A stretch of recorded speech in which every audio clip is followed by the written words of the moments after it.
Republic டே ரங்கோலி பார்க்கலாமா? நம்ம சேனலை சப்ஸ்கிரைப் பண்ணும் அனைத்து நல்ல உள்ளங்களுக்கும், சப்ஸ்கிரைப் பண்ணிக்கிட்டு இருக்கிற உள்ளங்களுக்கும் வணக்கம். இன்றைக்கி என்னென்னு பார்த்தீங்கன்னா, ஜனவரி 26 ரீபப்ளிக் டே. சரி, நம்ம தேசிய கொடி கோலம் போடலாம் அப்படிங்கிறதுனால தான் ஏர்லி மார்னிங் எழுந்திரிச்சு. ஆனால் என் ஹஸ்பண்ட் நேற்று ஒரு விஷயம் சொன்னாங்க, அது திடீர்னு ஞாபகம் வந்துருச்சு. சரி, அது நம்ம செய்யக்கூடாது அப்படின்னு. என்ன விஷயம் சொன்னாங்கன்னு கண்டிப்பாக வீடியோ லாஸ்ட்டில் சொல்கிறேன்.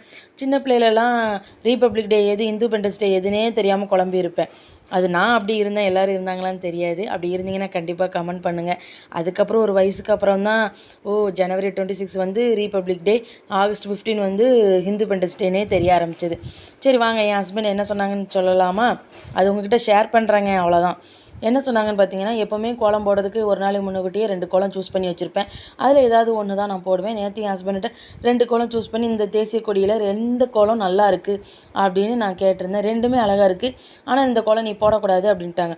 எதுக்கு போடக்கூடாது அப்படின்னு, தேசப்பற்று உள்ளவள்னா நீ போடவே கூடாது அப்படின்ட்டாங்க. நமக்கு அப்படி சொன்ன பிறகு எப்படி இருக்கும்? அது என்ன அப்படி சொல்கிறீங்க அப்படின்னு. எனக்கு ஒவ்வொரு குடிமகனுக்கும் ஒரு தேசப்பற்று உண்டு அப்படின்னு நான் சொன்னேன். இல்லை நீ போடாத அப்படின்ட்டாங்க. அப்போ அதுக்கு ரீசன் சொன்னாங்க பாருங்கள், நான் அப்படி ஷாக் ஆகிட்டாங்க.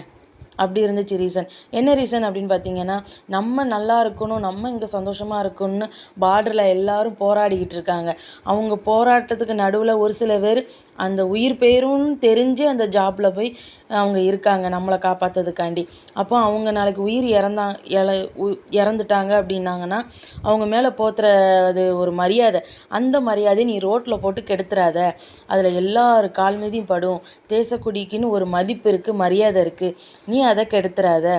அதுக்காண்டி நீங்கள் ஒன்றே வீடியோ பார்த்துட்டு அப்போ எங்களுக்கெல்லாம் தேசப்பற்று இல்லையா அப்படின்னு நீங்கள் கேட்டுறாதீங்க. இது ஏன்டா, என் ஹஸ்பண்ட் ஏன்டா சொன்னதை நான் உங்ககிட்ட ஷேர் பண்ணுறேன், அவ்வளோதாங்க.